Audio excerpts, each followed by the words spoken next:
Welcome back, Neuronovers, to the part 4 of our series, still on living things, section A of the biology JAMB syllabus. And today we are going to be discussing the Golgi apparatus as a cell structure and function.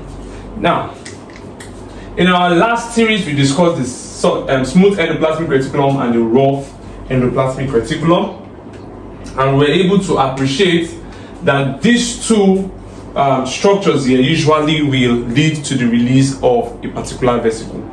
In the smooth endoplasmic reticulum, eventually what comes out from there are what? Are lipids. So we have lipids produced, right? Synthesis of lipid. And for the raw endoplasmic reticulum, we have the synthesis or release of proteins. Now, these lipids are packaged in a vesicle, and the proteins are also packaged in a vesicle. That means they are released in vesicular form.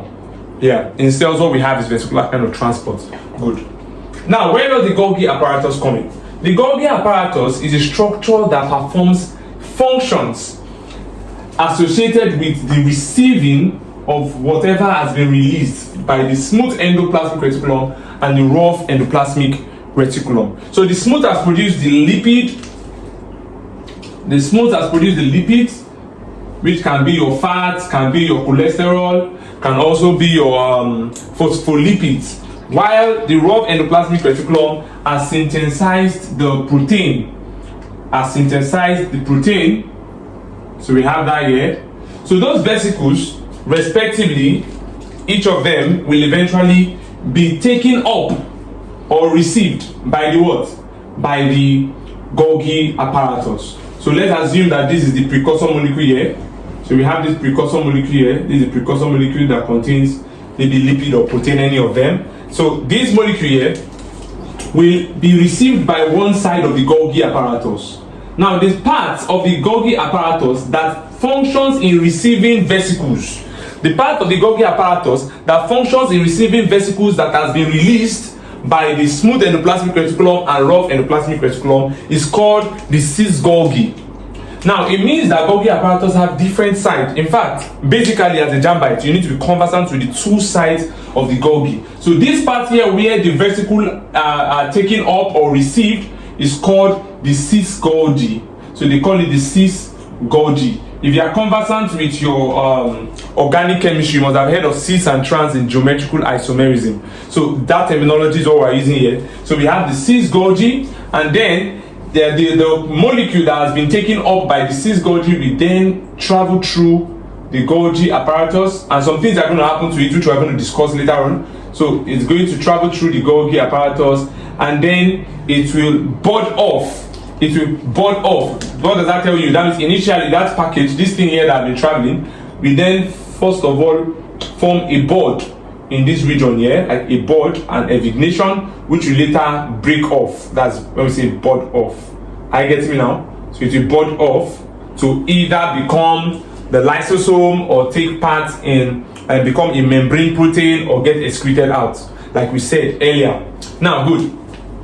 What are those things that happen within this travel? Before then, like we said, that this side where the materials from the endoplasmic reticulum are being received, we called it the cis Golgi, right? So from this region here where the material that has traveled through the Golgi is removed or is expelled or is budded out, that side is what we call the trans Golgi. So we have the cis Golgi and we have the trans Golgi. Good. So JAMB asks you, which of the following represent the region in the Golgi apparatus from which materials are taken up or vesicles are taken up? The answer is cis Golgi. From which regions are materials released from the Golgi apparatus? That's trans Golgi. So you don't have a problem, you just have to make sure you master and you stay conversant with the concept.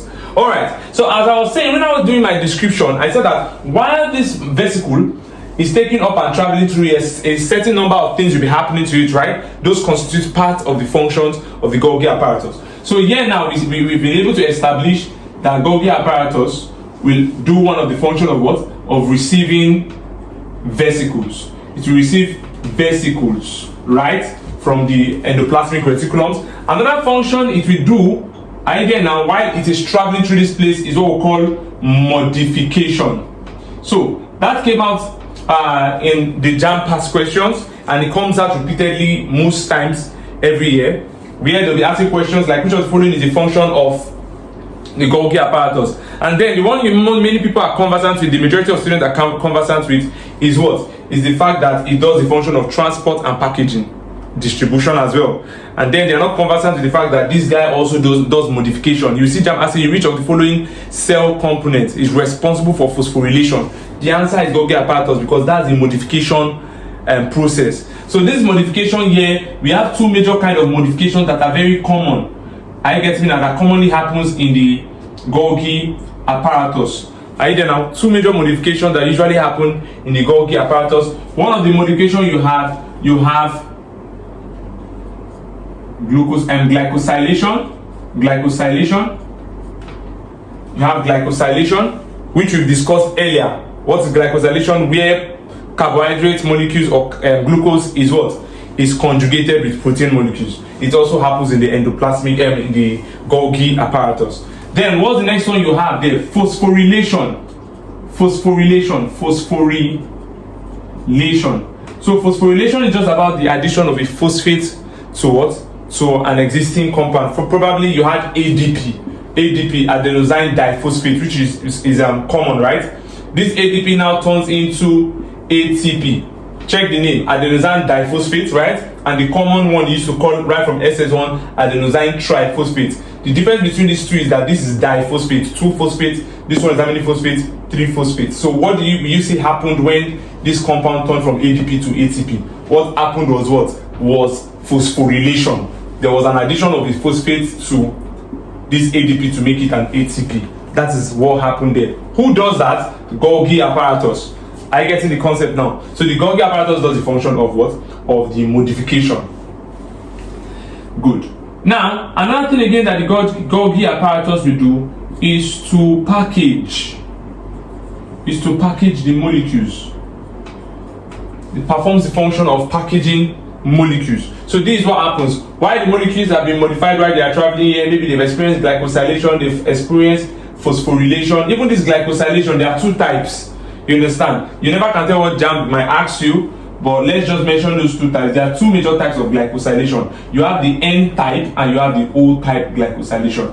Yes, just have that in mind. The O type glycosylation is when the amino acid component of the protein conjugates with the glucose at the oxygen point, while this one means that the conjugation happened at nitrogen atom region. So it's very simple, but I just need to know about the fact that glycosylation there is a type of modification, phosphorylation is a type of modification, and they happen in the Golgi apparatus, or what you call Golgi bodies. Now, good. So packaging is the last thing that happens there. That's what happens here when these materials are released, and that's what you have here. So in this side here, you already have your what they call it, your molecule, your modified molecule. This modified molecule now can either become what, like we said earlier, can either become a lysosome protein. Do you see that now? It can either become a lysosome protein, or it will become a membrane protein, which we'll be exploring next in our next series,